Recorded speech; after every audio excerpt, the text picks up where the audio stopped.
Hey guys, welcome back to my channel. In today's video, we are going to do an updated version of a video that already exists on my channel, which is the cost breakdown of selling on Amazon FBA with private label. So in this video, I want to kind of give you some information that has changed ever so slightly and just give you a rundown of what you can sort of budget for when you are looking to start selling on Amazon.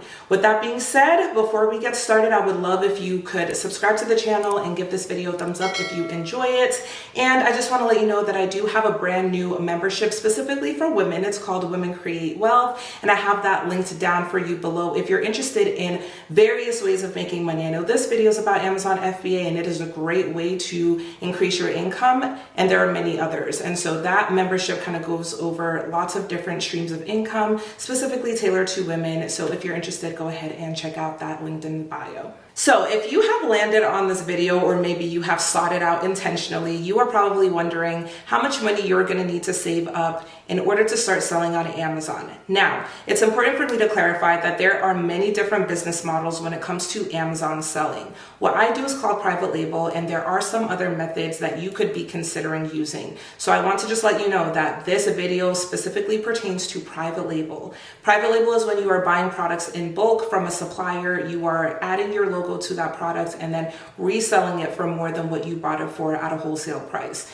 So if you're buying a product for $2, you might be selling it for $10. You might be buying a product for $3, selling it for $15, buying for $4, selling for $20. So that is kind of the idea, and the reason why you are buying a large number of items is so that you can get each individual unit for a lower price, so that when you resell it, you can make a profit off of that item. So we are going to go ahead and start breaking things down, and feel free to get a pen and a piece of paper or take screenshots so that you can kind of keep in mind these different items as you are kind of figuring out what your budget is going to be to start your business. So I've broken this down into 6 categories so that you guys can kind of visualize all of the different components that will go into the money that you need to start. And the very first one is going to be product related costs. So the very first one is obvious, which is the product itself. Now, the cost of the product that you choose to sell is going to be different from the next seller. It's going to be different than what I spend on my products. And there are a couple of different factors that will go into how much you're going to spend per unit. That includes how many units you're getting. Once again, the more you buy, the cheaper it's going to be. So when you're starting out, you want to start out with about 500 units of product. And so if you are buying a product that is $3 per unit and you multiply that by 500 units, you just do the math and you get 1,500 in this example. So for that reason, I do highly recommend that you look for low cost products to sell on Amazon. You don't want anything that's going to be too expensive, because that is going to increase the amount of capital that you need to get started. Plus, it's your very first product, so you want to be a bit more conservative. So what I recommend is that you find a product that is $5 or cheaper per unit to get started with. And so we're going to go ahead and move forward with that example. $3 product, 500, you have 1,500. And then the next item under product related costs is going to be your shipping costs. Now, the cost of shipping is going to vary depending on the time of the year. Normally during Q4, and at the time of recording this video in October of 2024, we just started Q4. So this is when things start to pick up in terms of the cost of shipping, simply because we are getting closer and closer to the holiday season, where lots of people are going to be shopping and buying on Amazon, which is great for us sellers. We make a lot of money, but at the same time, you have to keep that in mind as far as supply chain and getting products into stock. And so with that, the cost will vary based off of that. It will vary based off of the size and weight of the item. The bigger the item, the heavier the item, the more it's going to cost you in shipping. And so we can estimate, for the purposes of this example, again, we have a $3 product. Let's call it $1 for shipping. Let's say it's very small and very lightweight, so we'll call it $1. So 1 times 500 is $500 for shipping in this example. Now, the second category that we need to account for is the branded related costs. And to sell on Amazon, you are going to need to do some things on the back end to kind of establish your brand. It's nothing over the top, but Amazon does have specific rules around how to get the products there and what requirements they have. One thing that you're going to need in order to create your Amazon listing is something called a UPC, or a Universal Product Code. And this is a barcode that you will use to create your listing. You can purchase this code from a website called gs1.org, and it will be $30 for one UPC. No matter how many units of a product you plan to sell, you only need one UPC for that version of the product. What I mean by that is if you are selling a blue pencil, you need one UPC for your blue pencil. If you decide to sell a pink pencil, you would then need another UPC for the pink version. But you can sell 10 units of the blue one with the same UPC. You can sell 100 units, 1,000 units, 1,000,000 units. You still only just need that one UPC. So again, that's going to cost you $30 on the GS1 website. The next thing you're going to want to plan for is to have a logo made. Now, there are different ways you can go about having this done. I personally have always used Fiverr.com. It is a freelancing website where you can find a graphic designer to create a logo for you. It can be customized. You can have them include lots of different things with your logo, like different variations and different versions of it, and you would just pay for that directly through Fiverr. You can get them for super cheap for as little as $5, and then it kind of goes up from there depending on the experience of the designer and how complex your logo idea is, or if you want them to come up with something from scratch. So for this example, we will just go ahead and budget $25 for a logo to be made on Fiverr.com. And that is something that you can also consider doing yourself if you are good with Photoshop, or you're creative and you have Canva even, and they have a free version of that. You can create your own logo on there. They even have templates and logo builders that you can utilize for free. So it's something that you can pay for, or you can DIY it if you're on a tight budget. The next thing is going to be product photography, and you can also hire a freelancer off of Fiverr.com to do your product photos for you. Depending on whether or not you need lifestyle photos or potentially a model to utilize your item in your photos, that's kind of going to determine what the cost will be. So you can just take a look. I've had professional photos done in the past. I have done my own photos myself for some of my products, and I also have had my supplier take the photos for me. Sometimes they've done it for free. Other times I've had to pay them a small amount, anywhere between, I would say, $20 and $30 for those product photos. So I would say the most cost-effective way, of course, is to do it yourself, but you don't want to sacrifice the quality of the product for the sake of saving, a little bit of money. The next best option would be to ask your supplier to take the photos. Many suppliers will have photographers on site where, the products are being made, where they can take some photos for you on a white background. Especially if the product is pretty simplistic, they should be able to accommodate you with that. And if they're not able to do it, that is when you can go ahead and hire a professional photographer. It just really depends on you and kind of the quality that you're looking for. I know some beginners will go all out with their product photos, which a lot of times that can be a good investment. I just personally wouldn't recommend going over the top and spending $300, $400, $500 on product photography for a very first product. I think that's a bit excessive. So, it's going to come down to how you want them to look and what your product actually is. So again, for the purposes of this demonstration, we're going to budget $100 for product photography. The last item in this category is going to be trademarks. And you don't have to have a trademark in order to sell on Amazon. It is not necessary. In fact, I never had a trademark when I started selling on Amazon. And it took me about a year before I even went that route, getting that protection onto my brand name, simply because trademarking costs money and it does take time in order to have that filed and completed. So it's not something that you have to do. Some beginners do opt to go the trademark route right off of the bat, and that's not a bad thing necessarily. It's just more that you would have to budget for.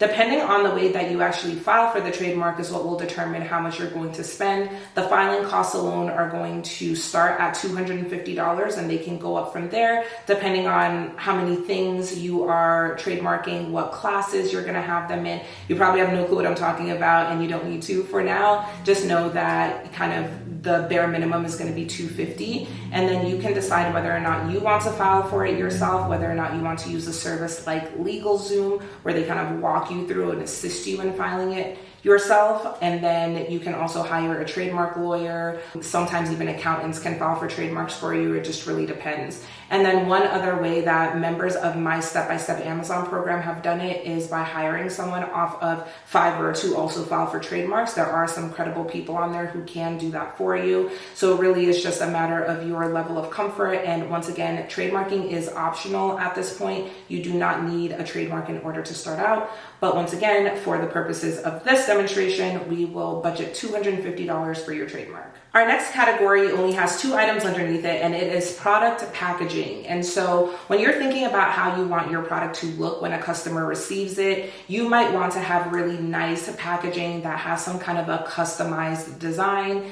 Once again, we're going to go to our trusty friend Fiverr.com in order to find a designer who can kind of come up with a box design if your product is coming in a box. And if your product is coming in a bag or maybe a cheaper packaging option like an OPP bag, which is just a simple plastic bag, you might want to even have a label made that will be stuck onto that bag or that box. Some items that are higher end and more fancy or even more expensive, you will want to go with a custom box design or a custom design for the packaging. But for simplistic products that are lower cost, you won't want to invest that much money into your packaging because then that will hurt your profitability. And so this number can be really low. It can go up depending on the complexity of the actual packaging itself. And so for this, we're just going to budget $50 for hiring someone to design the packaging for you. And then you would send the file of the design to your supplier, and then they will be able to incorporate that into your packaging. And of course, you're going to pay extra with your supplier in order to make a customized package versus just whatever standard packaging they have. And secondly, you're going to have your product insert. A product insert can be a little piece of paper that tells the customer how to use the product. Your product insert can also have a thank you component, so some kind of a thank you note that lets the customer know that you appreciate their business. A really nice trick with that is to let them know that you are a small business or a woman-owned business, minority business. These are all things that can kind of appeal to the emotional side of the customer and compel them to leave you a review on Amazon, which of course will benefit your listing. So the product insert is something else that you might have to pay for with your suppliers. Some will include it, some will charge you per unit. They might say it's going to be 3 cents per unit, 5 cents per unit in order to include this custom product insert, and it will all just be dependent on the supplier themselves. Or sometimes they'll even give you a dollar amount. They might say it's going to be $50 for all the product inserts. So we're going to just say $50 for that component. Our fourth category is going to be quality control. So under quality control, we have 2 things. 1, samples, and 2, product inspection. So first we'll start with samples, and this is just simply when you have your supplier send you a version of the product so that you can look at it, see it, feel it, and look at the quality of the product before you move forward with placing an order with them. So having your sample sent out can cost anywhere from $0 all the way up to $200.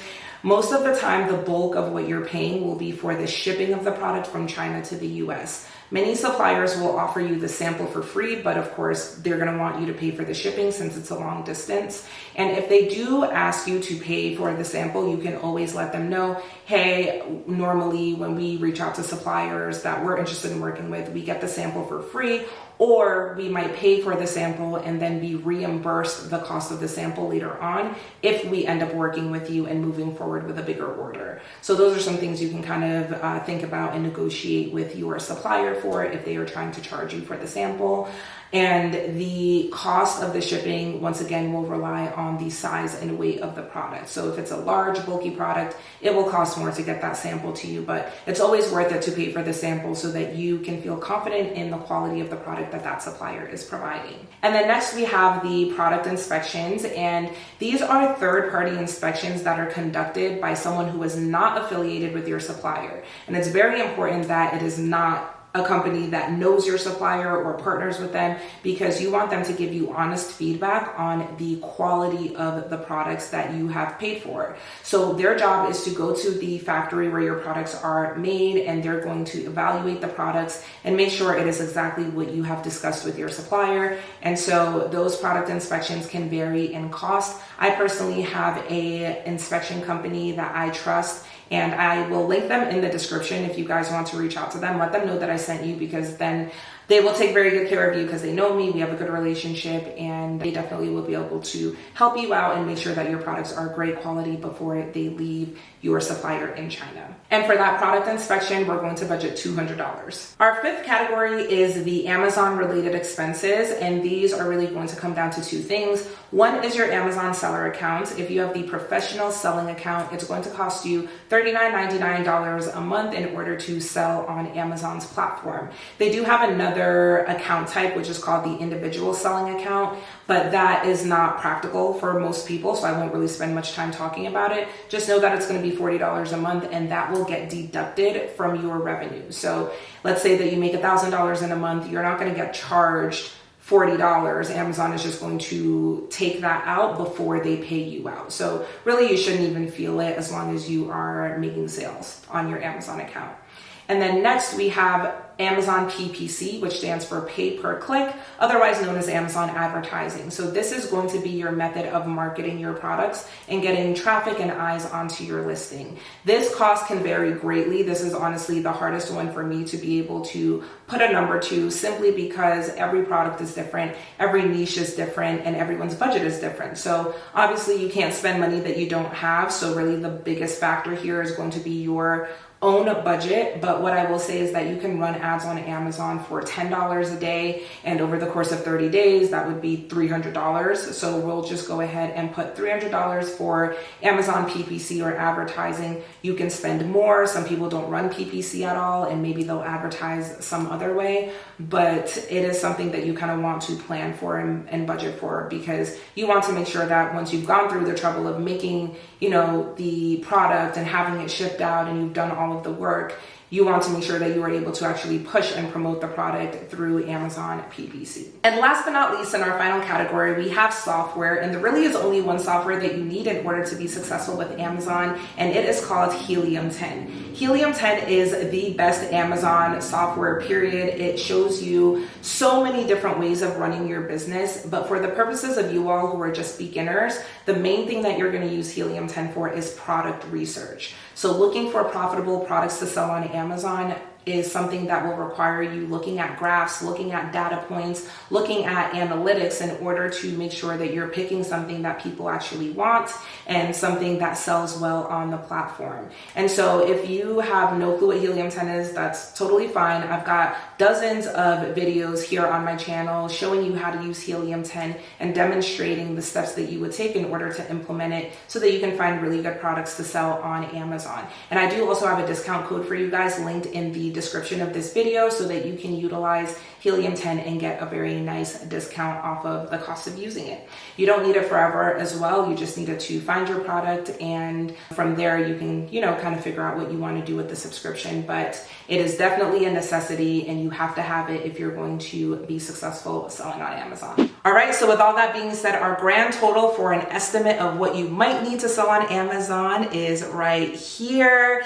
This is not the exact amount that everyone is going to need. So from one person to the next, you might end up spending way less. You might end up spending a little bit more depending on the products that you choose, your method of shipping, whether or not you get a trademark, right? All of these different variables can affect your total budget and how much you actually end up investing in this business. So try not to overthink it. Try not to stress too much. Just take it as it comes. Find your product. That's step number one. And from there, you will, be able to figure everything else out. I hope this video was helpful. If you liked it, again, go ahead and leave a thumbs up and subscribe, and I will see you guys in the next video. Bye.